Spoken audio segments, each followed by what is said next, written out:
News. Hello to you. Hi, Jade. We're starting with a group of French company bosses who have gone in search of business opportunities in Iran. Yeah, around 100 companies involved in this delegation who've travelled to Tehran. It's the biggest show of interest by Western business in Iran in over a decade, in fact. They include companies like the mobile operator Orange, the energy company GDF Suez, and also the engineering firm Alstom. The three-day visit comes after President Hassan Rouhani told the World Economic Forum in Davos that Iran was open for business and that he saw it as being among the world's emerging economies. France's Finance Minister Pierre Moscovici has said that this trip should give Iran some encouragement to cooperate in future nuclear talks. Charlotte Hawkins has the story. It's the biggest show of interest in Iran by Western businesses in over a decade. Oil giant Total, engineer Alstom, telecoms group Orange and car maker Renault are among 100 French companies visiting Tehran on Monday. They're hoping to take advantage of the relaxation of sanctions on Iran, which has a population of 76 million. The country is particularly attractive to the car industry. In spite of unusually high import tariffs, unofficial figures indicate that Iranians spent $4 billion on imported cars last year. Renault had been selling nearly 100,000 cars a year before sanctions were introduced. It's now resumed shipments to parts of Iran.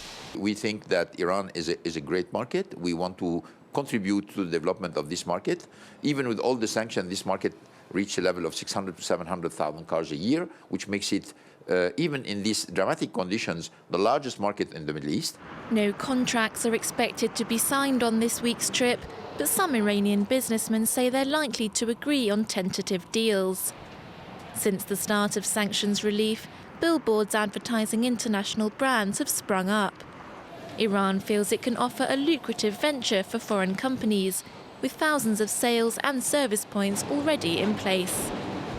Let's take a look at how things are moving on the markets this Monday. The Chinese New Year holidays we were just hearing about mean trading is closed in Shanghai and in Hong Kong. Over in Japan, the Nikkei closed down almost 2%, this after disappointing corporate results from the United States on Friday. Those continuing fears over emerging economies hitting trading in South Korea as well. The Kospi down over 1%. Checking in on Thailand as well, given the news there post-elections today. The SET is actually trading up over 1% after that vote at the weekend. Right, and today also marks the first day on the job for the new head of America's central bank. Yeah, Janet Yellen is taking over from Ben Bernanke as the chair of the Federal Reserve. She's the first female chair of the Federal Reserve since in 100 years. In fact, she's not expected to bring any great shocks to the markets, though, or investors. She's expected largely to continue on with the policies of her predecessor. I think she's going to do it at a very measured pace, but as we can see, markets need to be comforted as this is taken away, and I think that's something that's going to be first on her list. As she does the tapering, she's got to communicate to markets, to the outside world, what her intentions and what the Federal Reserve's intentions are. All right, take us through some of the day's company news then. Yeah, we'll start first of all Porsche, where two board members are facing a €1.8 billion lawsuit over the company's failed bid for Volkswagen. 7 hedge funds have accused the company chairman Wolfgang Porsche and Ferdinand Piech of misleading the market over its plans to buy the German car maker. The company has denied any wrongdoing. The French mobile phone operator Orange says personal details of 800,000 of its customers were stolen after its computer systems were hacked.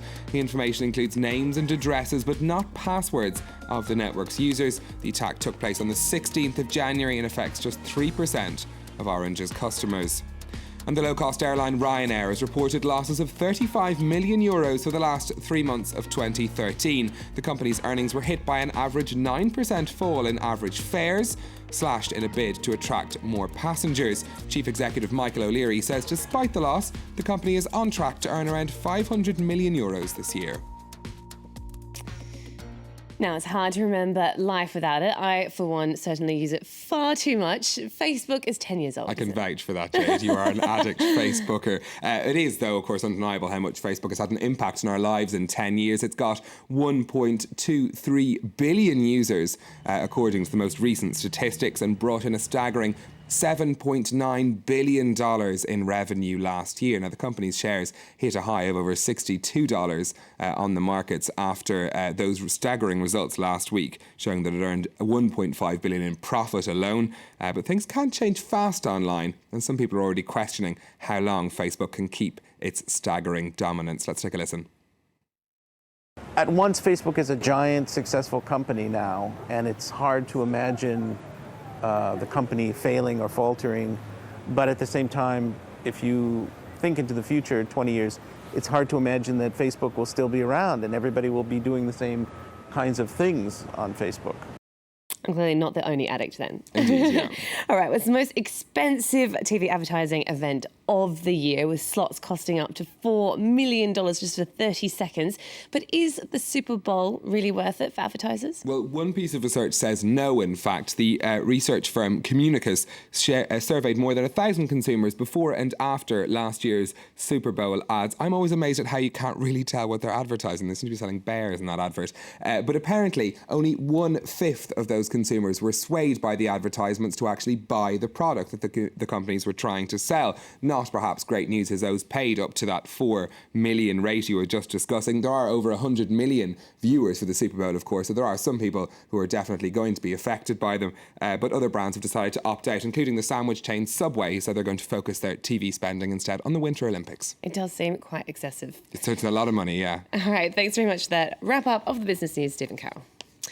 It's time now to find out what's got people clicking, sharing and tweeting with your daily